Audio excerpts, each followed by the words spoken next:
وەڵامی کرێکاران بە قسە پڕوپوچەکانی خامنەی 6,000 مانگرتن و ناڕەزایەتی لە یەک ساڵدا.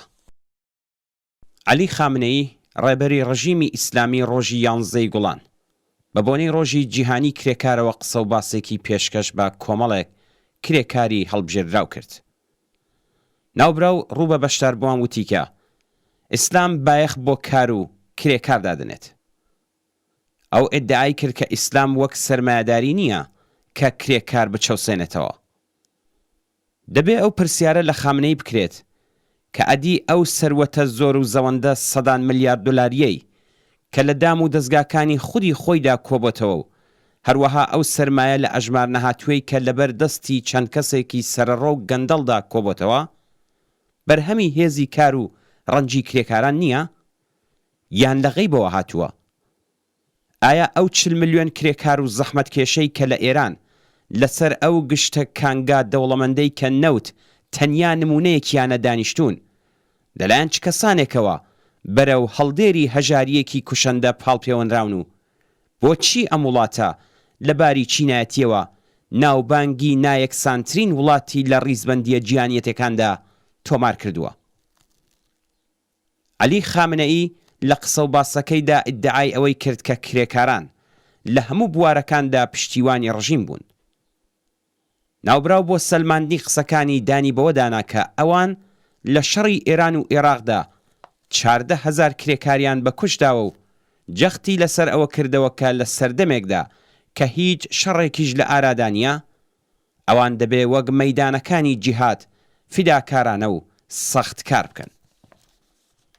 ئەو لە درێژەی درۆ و چەواشەکاریەکانیدا ئیدعای کرد کە کرێکاران هەر لە سەرەتای سەپاندنی ڕژیمە کۆنەپەرستە ئیسلامیەکەی بەسەر خەڵکی ئێران لە ساڵی 57دا و تا هەنووکەش لایەنگر و پشتیوانی ڕژیم بوون. ئەلبەتە ئەو ناچار بوو قبولی بکات کە کرێکاران بە قەولی خۆی لە هێندێک بابەتدا ناڕەزایەتیان دەربڕیوە کە هێندێک جار لە جێگەی خۆیدا بووە. خامنەی بە خۆفریودان و شاردنەوەی ڕاستیەکان هەوڵ دەدات خۆی لەو واقعیەتە دەرباس بکات کە کرێکاران تەنیا لە ساڵی 1400 هەتاویدا نزیکەی 6,000 ناڕەزایەتی و مانگرتنیان بەڕێوە بردووە. ئەوان کە بە شێوەیەکی ئاسایی وەک کرێکار پێناسە دەکرێن 4,121 مانگرتن و کۆبوونەوەی ناڕەزایەتیان لە دژی دەوڵەت و خاوەنکاران بەڕێوە بردووە. معلمان 1374 جار دەستیان داوەتە مانگرتن و کۆبوونەوەی ناڕەزایەتی. خانەنشینکراوانیش کە زۆربەیان سەربەچینی کرێکارن 430 کۆبوونەوەی ناڕەزایەتیان ڕێکخستووە. ئەمانە خوازیاری دانی 16 ملیۆن تمەن وەک لانی کەمی حەقدەست بوون و داوایان کرد دەستی پەیمانکارانی سەر بە ڕژیم لە ئابووری و دەستی پاسداران لە چارەنووسی کرێکاران کورت بکرێتەوە. کرێکارانی ناڕازی خوازیاری دابینکردنی ئەمنیەت و ئاسایشی ناوەندەکانی کار بوون. ئەوان لە یەک کەلامدا داوایان کرد کە ژنان و پیاوانی کرێکار و بنەماڵەکانیان لەو نیعمەتانەی کە بەرهەمی ڕەنجی خۆیانە بەڕادەیەک بەهرەمەند بن کە لە هەژاریدا نەژین و کەرامەتیشیان پارێزراو بێت.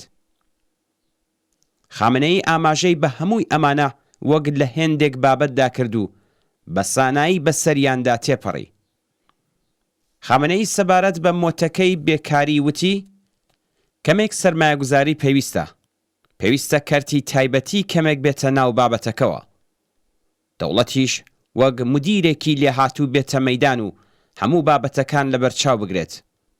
بەم ساناییە پرسیار ئەوەیە کە بۆچی لە ماوەی 43 ساڵی ڕابردوودا ئەم هەنگاوە ساکارانە هەڵنەگیراون؟